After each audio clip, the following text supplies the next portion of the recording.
नमस्कार विद्यार्थी मित्रांनो, तर पहा आपल्या समोर नफ्या तोट्याचा प्रश्न आहे. प्रश्न असा आहे, एका वस्तूची खरेदी किंमत ही विक्रीच्या 40% आहे, तर विक्रीची किंमत ही खरेदीच्या किती टक्के असेल? तर मुलांना शॉर्ट ट्रिकनं हा प्रश्न कसा सोडवायचा ते पहा. त्यांनी असं सांगितलं, एका वस्तूची खरेदी किंमत ही विक्रीच्या 40% आहे. मुलांना विक्री किंमत आपल्याला या ठिकाणी माहिती नाहीये, तर विक्री किंमत आपण काय करूया, 100 रुपये मानूया, बरोबर. मग खरेदीची किंमत किती आहे मुलांनो? तर खरेदी किंमत बरोबर ही या विक्रीच्या 40% आहे. विक्री किंमत 100 रुपये होती, तिच्या 40% म्हणजे 40 भागिले मुलांनो 100. 100 ला 100 कॅन्सल, म्हणजे याचा अर्थ खरेदी किंमत किती रुपये आहे? 40 रुपये आहे.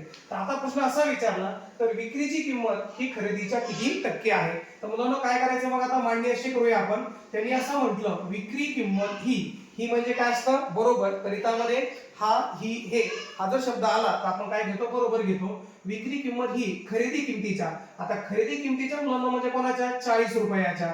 च्या म्हणजे गुणिले असतं किती टक्के. आता किती टक्के माहित नाही, आपण त्याला काय घेऊया, x टक्के घेऊ. मग x टक्के म्हणजे काय, x भागिले काय करावं लागतं मुलांना, 100 करावं लागतं. तर मुलांना पहा, आता विक्री किंमत आपल्याकडे किती घेतली होती आपण, 100 रुपये मांडली होती. मग हे भागिले 100 काय होतील, इकडे आल्यावर गुणिले होतील, आणि गुणिले 40 मुलांना इथं भागिले होतील, आणि बरोबर काय शिल्लक राहील, x म्हणजे त्या ठिकाणी टक्क्यामध्ये व्हॅल्यू शिल्लक राहील. तर शून्य गेला मुलांना, शून्य गेला कॅन्सल झाला. 4 एक 4, 4 ने 100 ला 25 चा भाग जातो, म्हणजे 25 चे 100, आणि 25 दाखी झाले मुलांना 250.